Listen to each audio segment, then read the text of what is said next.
Unit first relation and function का अध्ययन हम यहाँ करेंगे। कक्षा 11वीं में संबंध की परिभाषा, संबंध का प्रांत, सहप्रांत और रेंज कैसे ज्ञात करते हैं, यह विस्तार से आपको संबंध एवं फलन भाग तो 11वीं के वीडियो में देख सकते हैं उसको, या फिर 11वीं के बुक का एक बार रिवाइज कर सकते हैं। कक्षा 12वीं में हमको जो संबंध के विषय में पढ़ना है वो आगे का है कि संबंध के प्रकार और उस प्रकार पर आधारित प्रश्नों का हल इस कक्षा में हमको करना है। तो R is subset of A cross B, ये संबंध का डेफिनेशन था कि अगर A और B दो अरिक्त समुच्चय हों तो उनके कार्तीय गुणनफल का जो उप समुच्चय प्राप्त होता है उसे हम संबंध कहते हैं। और इसे इस प्रकार से भी डिफाइन किया गया था, x y such that x belongs to A, y belongs to B। यानी R में जो अवयव होंगे x y के रूप में, उसका पहला अवयव समुच्चय A का होना चाहिए और दूसरा अवयव B का होना चाहिए। ठीक, अब यहाँ पर हमको जो अध्ययन करना है वो है टाइप्स ऑफ रिलेशन। तो उसमें पहला प्रकार है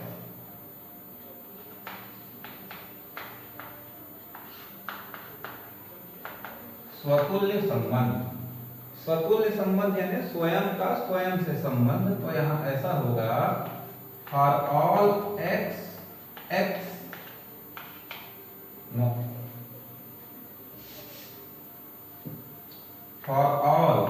x belongs to A, for all x belongs to A, x comma x belongs to R। या इसी को ऐसा भी लिखते हैं, x related to x और all x belongs to A। ऐसा तब लेते हैं जब हमारा दिया गया संबंध R कैसा हो।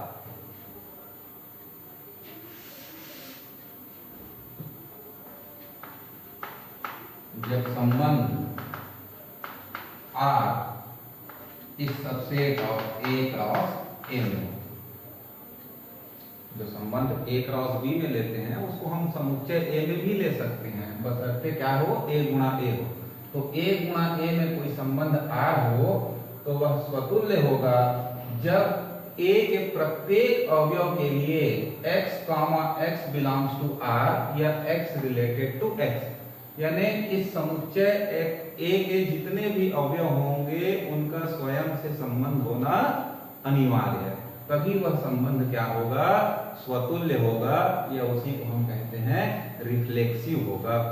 दूसरा संबंध हम देखते हैं सममित संबंध, सिमेट्रिक रिलेशन। तो यहाँ पर होता है x y belongs to R implies that y x belongs to R, जहां x y किसके अवयव होना चाहिए, A का होना चाहिए। सभी हो ऐसा नहीं लिखा है यहाँ पर, x y किसके अवयव हो, A के इस प्रकार अवयव हो कि x कामा y अगर R का अवयव है तो y x को भी R का अवयव होना चाहिए। या इसी को ऐसा लिखते हैं, x related to y implies that y related to x, जहां x और y किसके अवयव हों, A के अवयव हों। फिर तीसरा होता है संक्रामक संबंध, ट्रांजिटिव रिलेशन इसको कहते हैं। ये इस प्रकार होगा, x y belongs to R, y z belongs to R implies that x z belongs to R, यानी x y R का अवयव है और y z भी R का अवयव है। तो उस संबंध में x z एक ऐसा अवयव होना चाहिए जो R में हो, तभी वह क्या होगा, संक्रामक होगा। इसी को दूसरे ढंग से लिखते हैं, x related to y y related to z implies that x related to z, जहां ये x, y और z जो हैं a का अवयव होना अनिवार्य है। तो स्वतुल्य, सममित और संक्रमक दिखाने के लिए इस कंडीशन को जो रिलेशन सेटिस्फाई करेगा, वो जिसको सेटिस्फाई करेगा उस प्रकार का संबंध होगा। यानी पहले शर्त को यदि पालन करता है कोई संबंध तो वह स्वतुल्य होगा, इस संबंध का पालन करता है तो सममित होगा, और इस संबंध का पालन करता है तो संक्रामक होगा। जब कोई संबंध तीनों कंडीशन को अप्लाई सेटिस्फाई करे, जब कोई संबंध तीनों कंडीशन को सेटिस्फाई करे तो ऐसी स्थिति में हम उस संबंध को तुल्यता संबंध कहते हैं। यानी अगर किसी प्रश्न में हमको दिया जाए कि R A से A में कोई संबंध है और आप इसे तुल्यता संबंध सिद्ध कीजिए, तो उस कंडीशन में आपको इन तीनों स्थितियों का पालन करना होगा। अर्थात किसी संबंध को तुल्यता संबंध सिद्ध करना है तो हमको उस संबंध को स्वतुल्य भी दिखाना होगा, सममित भी दिखाना होगा और संक्रामक भी दिखाना होगा, तभी वह संबंध क्या होगा, तुल्यता संबंध होगा। तो कक्षा 12वीं में हमको संबंध के विषय में यही जानकारी मुख्य रूप से पढ़ना है और इसी पर आधारित प्रश्नों का हल भी हमको यहाँ पर करना होगा, जो परीक्षा में अति महत्वपूर्ण है। 4 नंबर से 6 नंबर तक का सवाल इसमें से आपसे पूछा जा सकता है। अब हम इस कंडीशन को थोड़ा ध्यान में रखें और एक दो उदाहरण के माध्यम से इसके प्रश्नों को कैसे हल करें ये देखते हैं।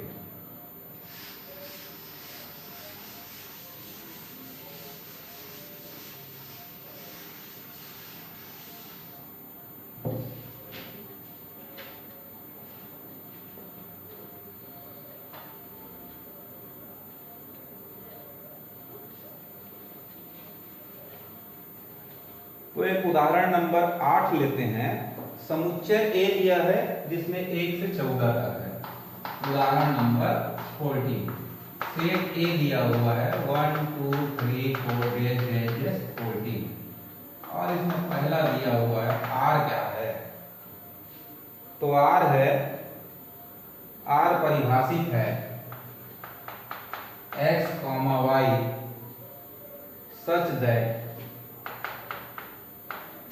3x माइनस y बराबर 0। तो हमको यहाँ पर ये जांच करना है कि जो दिया गया संबंध R है क्या यह स्वतुल्य है, सममित है या संक्रामक है, या तीनों है या तीनों नहीं है। तो जांच कैसे करेंगे, तो किताब में बनाने का एक अपना ढंग है, अपन उसको थोड़ा चेंज करके देखते हैं। तो देखिए 3x माइनस y बराबर 0, तो y बराबर क्या हुआ 3x, और y जो संबंध जो है किसका उपसमुच्चय होगा a का। तो r हम अगर लिखना चाहें तो कैसा लिखेंगे, तो x हम क्या लेंगे 1 लेंगे, तो y हमको क्या मिलेगा 3 एकम 3 मिलेगा। अगर हम x का मान 2 लेंगे तो y बराबर क्या मिलेगा 3 दूनी 6 मिलेगा। अगर हम 3 लेते हैं तो 3 तिया 9 मिलेगा। अगर 4 लेते हैं तो 4 तिया 12 मिलेगा, और 5 लेते हैं तो 5 तिया 15 मिलेगा। तो क्या आपके समुच्चय A में 15 है? नहीं है। तो ऐसा अवयव जो सेट A में है ही नहीं, उसका क्रमिक युग्म हम ले ही नहीं सकते, यानी ये 5 और 15 वाला यहाँ नहीं आएगा, तो इसको छोड़ो। अब हमारे पास जो संबंध निर्माण रूप में था वो एक सारणीबद्ध रूप में आ गया। अब इससे हमको संबंध को स्वतुल्य, सममित और संक्रामक सिद्ध करना बहुत आसान होगा। तो देखिए पहला क्या था स्वतुल्य। तो स्वतुल्य के लिए क्या लिखा गया था, for all x belongs to A, x related to x mean 1 1 2 2 3 3 4 का 4 से 5 का 5 से और 14 का 14 से संबंध दिखाई देना चाहिए। परंतु यहाँ 1 का 1 से ही नहीं दिख रहा है, 2 का 2 से देखने की आवश्यकता भी नहीं है। तो 1 3 है, 2 6 है, 3 9 है, 4 12 है। क्या 1 1 2 2 3 3 4 4 हमारे R में है? नहीं है। इसका मतलब है कि यह जो संबंध है स्वतुल्य संबंध नहीं है। क्यों नहीं है? क्योंकि 1 1 is not belongs to R। एक ही को उदाहरण ले लीजिए, 1 1 नहीं है इसमें। होना तो ये चाहिए था, स्वतुल्य तभी होता जब 1 1 2 2 3 3 4 4 5 5 इस ऐसे ही करते करते 14 14 सबका आपस में संबंध होता तो हम कहते कि स्वतुल्य है। पर यहाँ तो 1 1 ही नहीं है तो स्वतुल्य नहीं होगा। दूसरा होता है सममित होना। तो सममित के लिए क्या बताया गया था कि x related to y implies that y related to x। यानी अगर x y R में बिलोंग करता है तो उसका अपोजिट y x भी R में बिलोंग करना चाहिए। मतलब अगर 1 3 R का अवयव है तो उस R में 3 1 का होना जरूरी है। तो यहां देखिए 1 3 है तो क्या इसका उल्टा 3 1 कहीं पर आपको दिखाई देता है? नहीं देता है। यानी यह संबंध जो है सममित भी नहीं है। तो हम लिख सकते हैं सममित नहीं है, क्योंकि देखिए 1 3 बिलोंग्स टू R, परंतु क्या 3 1 is not belongs to R। ऐसा काट दीजिए, इसलिए सममित नहीं है। अब आते हैं संक्रमण पर।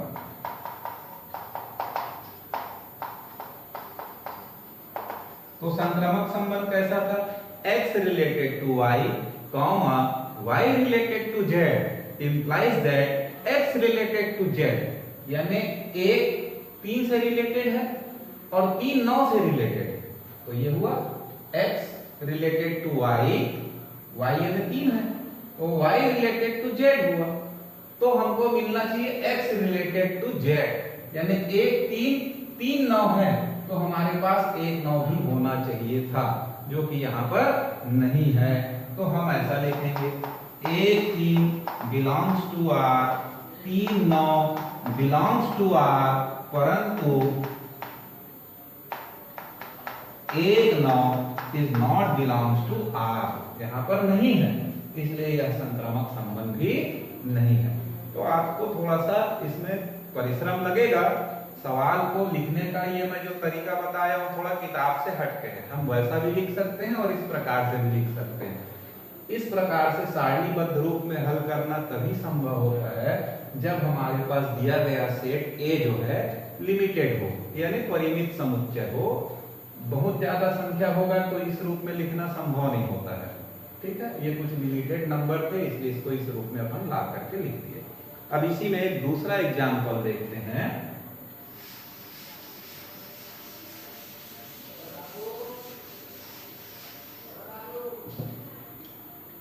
अभी भी A वही है,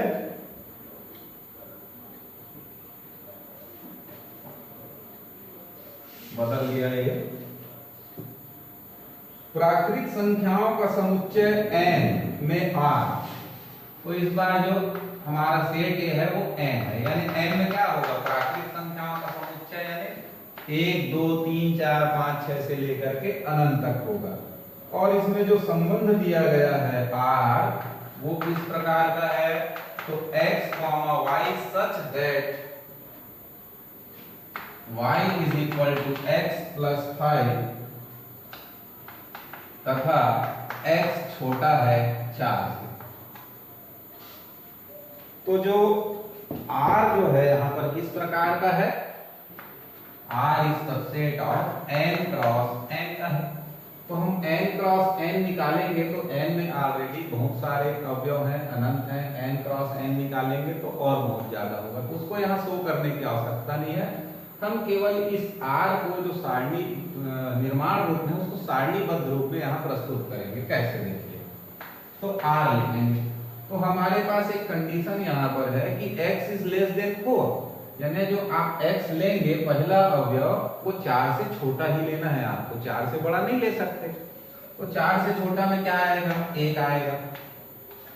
ठीक, अब जब x का मान हम 1 रखेंगे तो y बराबर क्या मिलेगा, 5 और 1 6 मिलेगा। अब हम x का मान यदि 2 रखते हैं तो y का मान 5 धन 2 7 मिलेगा। अगर 3 रखते हैं तो 5 3 8 मिलेगा, और 4 नहीं रख सकते क्योंकि x इज लेस देन क्या दिया हुआ है, 4 दिया हुआ है। तो जो हमारा r है उसके अवयव कौन कौन से हुए, 1 6 2 7 3 8। अब इसको यहाँ पर देखेंगे, क्या यह स्वतुल्य है, तो बिल्कुल नहीं होगा। स्वतुल्य होने के लिए जरूरी होता है कि स्वयं का स्वयं से संबंध होना चाहिए। यानी एक का एक से एक नहीं है, 2 2 भी नहीं है, 3 3 भी नहीं है, 4 4 भी नहीं है। और यहाँ तक की स्थिति ये होता है कि n में जितने अवयव हैं सबका स्वयं से संबंध दिखाई देना चाहिए। केवल एक एक बस हो जाता तो नहीं होता। तो यहाँ 1 6 2 7 3 8 है, तो यह एक स्वतुल्य संबंध नहीं है, क्योंकि 1 1 is not implies to r। फिर दूसरा देखते हैं, सममित है कि नहीं। तो सममित के लिए क्या देखते हैं, x related to y implies to y related to x। यानी अगर 1 6 r में है तो 6 1 ही होना चाहिए, जो कि यहाँ पर बिल्कुल कहीं भी दिखाई नहीं देता है। 1 6 है तो 6 1 नहीं है, 2 7 है तो 7 2 भी नहीं है, 3 8 है तो 8 3 भी नहीं है। इसका मतलब इसमें सममित का गुण भी नहीं है, तो यह सममित संबंध भी नहीं है। अब आते हैं संक्रमक में। तो संक्रमक में होने के लिए x related to y, y related to z। तो देखिए 1 6 है तो 6 के साथ वाला तो कोई है ही नहीं, वैसा ही कंडीशन नहीं बन रहा है, तो फिर आगे जाने की आवश्यकता नहीं है। तो कुल मिलाकर के कहा जाए तो दिया गया जो r यहाँ n पर एक संबंध है, ना तो यह सममित है, ना संक्रमक है, और ना ही स्वतुल्य है। इस प्रकार से हम प्रश्नों को समझने का प्रयास करेंगे और हल करते हैं, और परीक्षा में बहुत आसान तरीके से हम इसको इस प्रकार से लिखते हैं। ठीक है, नेक्स्ट एग्जांपल इसमें और है, उसको भी लेते हैं।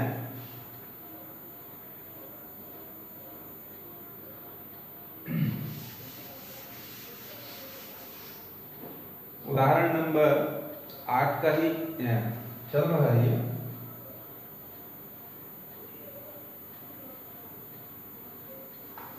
तीसरा लेते हैं, सेट A दिया हुआ है 1 2 3 4 5 6, और R जो रिलेशन दे रहा है वो क्या है, x, y such that y भाज्य है x का। ठीक है, y भाज्य है x से। अब इसको चेक करते हैं कि यह सममित है, संक्रमक है, स्वतुल्य है कि नहीं। तो देखिए r को फिर हम अपने ढंग से लिखें तो क्या लिखेंगे, अगर हम a क्रॉस a करेंगे तो उसमें 1 1 होगा, 1 2 भी होगा, 1 3 भी होगा, 1 4 भी होगा, 1 5 भी होगा, 1 6 भी होगा, फिर 2 1 भी होगा, 2 2 भी होगा, 2 3 भी होगा। यानी हम a गुणा b निकालें, थोड़ी देर के a गुणा a निकालें तो क्या मिलेगा, 1 1 1 2 1 3 1 4 1 5 और 1 6 भी मिलेगा। इसी प्रकार 2 1 2 2 2 3 2 4 2 5 2 6 भी मिलेगा, 3 1 3 2 3 3 भी मिलेगा। यानी 36 ठो हमको अवयव मिलेंगे। उसमें से कुछ अवयवों का समुच्चय हमारा R होगा जो इस कंडीशन को क्या करता हो, सेटिस्फाई। और कंडीशन क्या है, y भाज्य है x का। ठीक, तो क्या 1 1 को ले सकते हैं, तो बिल्कुल ले सकते हैं। एक एक से विभाजित होगा ही होगा, तो 1 1 को ले सकते हैं।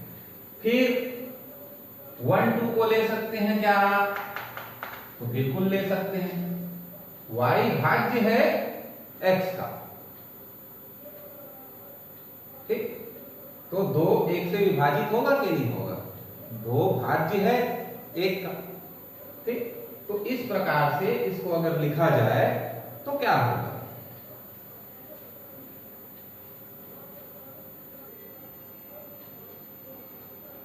तो 2 भाज्य है 1 से, वैसे 3 भी भाज्य है 1 से। एक 4 भी आएगा, एक 5 भी आएगा और एक 6 भी आएगा, क्योंकि 6 भाज्य है 1 का। अब हम लिखेंगे, हमारे पास a गुणित a में 2 1 2 2 2 3 2 4 भी है, तो क्या 2 1 लिख सकते हैं क्या? तो 2 1 लिखो, तो ये y के स्थान पर है, तो क्या 1 भाज्य है 2 से? तो बिल्कुल नहीं है, पॉइंट को हम नहीं लेंगे, तो नहीं है, तो इसको नहीं ले सकते 2। तो 2 और 2 को ले सकते हैं क्या? तो हाँ ले सकते हैं, 2 2 से विभाजित होगा। फिर क्या 2 3 ले सकते हैं? तो 3 भाज्य है 2 का? बिल्कुल नहीं है, भाज्य मतलब यहाँ पर पूरा पूरा भाग जाएगा, उसी को हम भाज्य मानेंगे। हम 3 को 2 से भाग नहीं दे सकते, ऐसा नहीं कह सकते। हम 3 को 2 से भाग देते हैं तो 1.5 आता है, तो वो डिविजिबल तो है परंतु पॉइंट में है, पूर्णांक नहीं मिल रहा है, पूर्ण रूप से भाग नहीं जा रहा है, दशमलव वाला कंडीशन को यहाँ पर नहीं लेना है। ठीक है, तो आगे देखते हैं। 2 3 को नहीं ले सकते, परंतु 2 4 को ले सकते हैं कि नहीं? तो ले सकते हैं। 4 जो है 2 4 भाज्य है 2 का। उसके बाद 2 6 भी ले सकते हैं, ये भी भाज्य है। उसके बाद 6 के बाद कोई संख्या नहीं है, इसलिए नहीं ले सकते। अब 3 1 बिल्कुल नहीं ले सकते, 3 2 भी नहीं ले सकते, परंतु 3 3 ले सकते हैं और साथ में क्या ले सकते हैं? 3 6 ले सकते हैं। फिर 4 4 लिख सकते हैं, लेकिन 4 5 नहीं लिख सकते, क्योंकि 5 भाज्य है 4 का, नहीं हो सकता। 6 भाज्य है 4 का, वो भी नहीं हो सकता, तो वो भी नहीं आएगा। फिर 5 5 बस आ सकता है, और 5 के बाद 10 है भी उसमें, इसलिए ले नहीं सकते, और 6 6 आ सकता है। बस इतने ही अवयव हमारे आर में आएंगे। अगर ये आप निकालना सीख जाते हैं तो सवाल बनाना बहुत आसान है। अब देखना है पहला कंडीशन स्वतुल्य है कि नहीं है। तो स्वतुल्य के लिए लिखा गया था for all x belongs to a, x related to x, या इसी को ऐसा लिखते हैं x बिलोंग्स टू r, यानी a में जितने भी अवयव हैं उनका स्वयं से संबंध है। तो देखिए यहाँ 1 1 है, 2 2 भी है, 3 3 भी है, 4 4 भी है, 5 5 भी है और 6 6 भी है, यानी सभी कंडीशन है, इसलिए यह स्वतुल्य है। और वैसे भी x का यानी स्वयं संख्या स्वयं से भाज्य होता है, तो स्वतुल्य संबंध है। अब दूसरा देखना है, जैसे सममित है क्या? तो सममित के लिए क्या लिखते हैं? x related to y implies y related to x होना चाहिए। तो 1 1 का तो है उल्टा, परंतु जब 1 2 है तो आपको कहीं 2 1 दिखाई दे रहा है क्या? नहीं दिखता।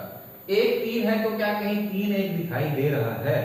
नहीं दिखाई दे रहा है। यानी इसको ऐसा भी तो लिखते हैं x, y belongs to r implies that y, x belongs to r, यानी हम ऐसा लिख सकते हैं 1 3 belongs to r implies that 3 1 is not belongs to r, यानी 1 3 तो यहाँ है परंतु 3 1 हमारे r में नहीं है, इसलिए यह संबंध सम्मित नहीं है।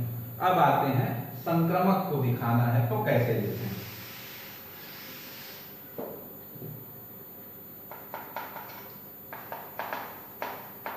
संक्रमक के लिए क्या है? x y belongs to r, y z belongs to r implies that x z belongs to r होना चाहिए।